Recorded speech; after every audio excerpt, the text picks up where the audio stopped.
Iran joined the SCO, or the Shanghai Cooperation Organization, in 2023. What role does the SCO play in the region and international community? And what is Iran planning to do with other member states under the framework of the SCO? Well, thank you so much for this interview first. As you said, Iran has joined the Shanghai Cooperation Organization as a full member. We attach great importance to SCO and value its effort to, as I said, find the proper place of countries of the South in international arena. And at the same time, we see many other countries who wish to join this organization, which is good by itself.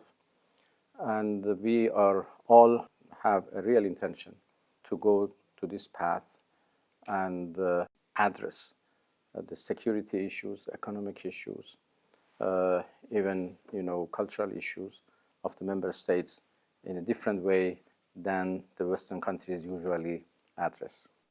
For the upcoming SCO Summit and its outcomes, what preparations has Iran made, and what is your expectation?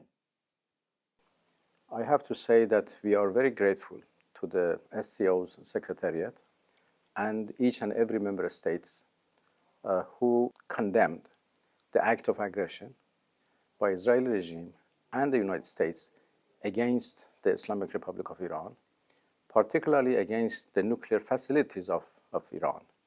As you know, attacking the act of aggression is by itself a violation of international law against the Charter of the United Nations.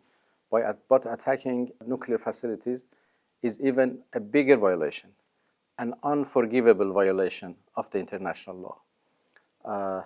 It is totally prohibited to attack a nuclear facility, which could have disastrous environmental consequences against human beings. So, as I said, we are grateful for SCO member states who condemned that, particularly China. I think it had a very strong position in support and solidarity with the Islamic Republic of Iran, to express their condolences for the people who lost their lives, women and children included. We expect a full support, a political support by SCO Summit, upcoming summit, for the Islamic Republic of Iran. In terms of the conflict with Israel, what is essential to achieve the real and sustainable ceasefire? It is not a conflict. It is an act of aggression by Israel against Iran, unprovoked aggression against the Islamic Republic of Iran. We had no way but to exercise our right of self-defense. So we defended our country, we defended it in a very courageous way, and we forced the aggressors to stop their aggression and ask for an unconditional ceasefire, which was accepted by us. The ceasefire is, of course, fragile. The reason is obvious. I think there is no ceasefire made by Israeli regime, and that regime has a very bad record on that. We are very careful. We are fully prepared if the ceasefire is broken, but this is not our wish. That was not our wish from the beginning. We didn't want this war, but we were prepared for that. We don't want this war to continue, but again, we are fully prepared for that. They said the cooperation with the International Atomic Energy Agency has not ceased, but the form of cooperation is changing. So what is Iran's stance on its nuclear program at the current time? And how is the evaluation of the nuclear facilities progressing? We believe that the agency played, how can I say, a negative role in this question when it prepared a so-called comprehensive report on Iran's nuclear program with a sense to convince members of the Board of Governors of the agency that something wrong is going on, which was false. When we had the deal, JCPOA, in 2015, the Board of Governors had a resolution, considered all aspects of Iran's nuclear program, and decided to close the so-called file of PMD, possible military dimension of Iran's nuclear program. So the file has been already closed by the board, but the report tried to reopen that file with political purposes, upon the pressure of certain countries, in the board and beyond. The report paved the way for a resolution in the Board of Governors, and the resolution became a pretext for Israelis and Americans to attack us. So this is our reading about the work of the agency. I have to say very clearly and explicitly that Iran will remain committed to NPT and its safeguard agreement. Iran will continue cooperation with the agency, but this cooperation is now channeled through our Supreme National Security Council. It has not stopped, but it would be considered case by case.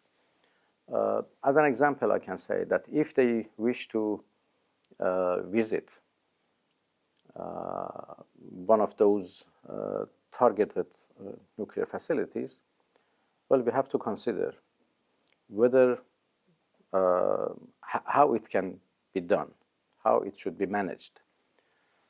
First of all, for the safety of the inspectors themselves, because as I said, there is the risk of radiation.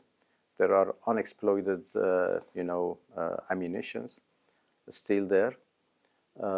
So visiting a damaged facility is different from visiting a normal facility.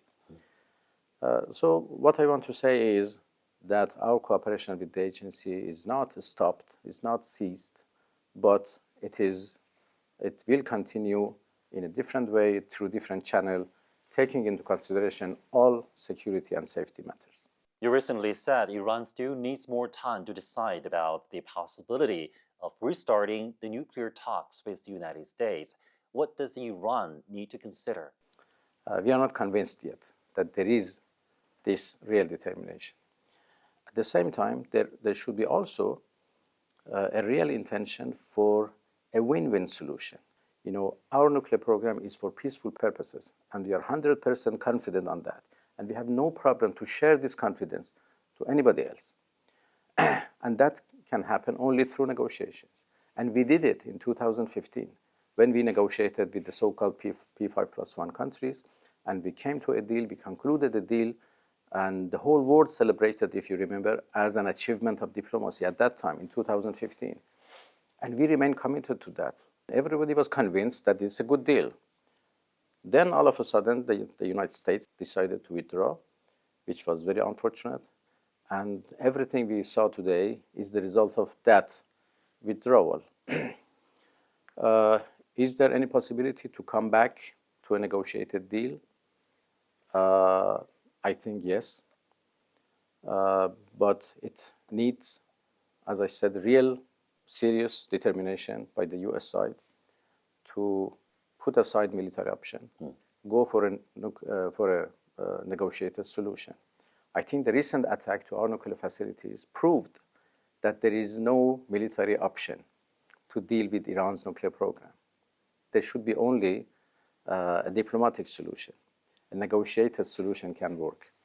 And we are prepared for that only when they put aside their military ambitions and they are compensating what they have done to us, and then we can re-engage into negotiation.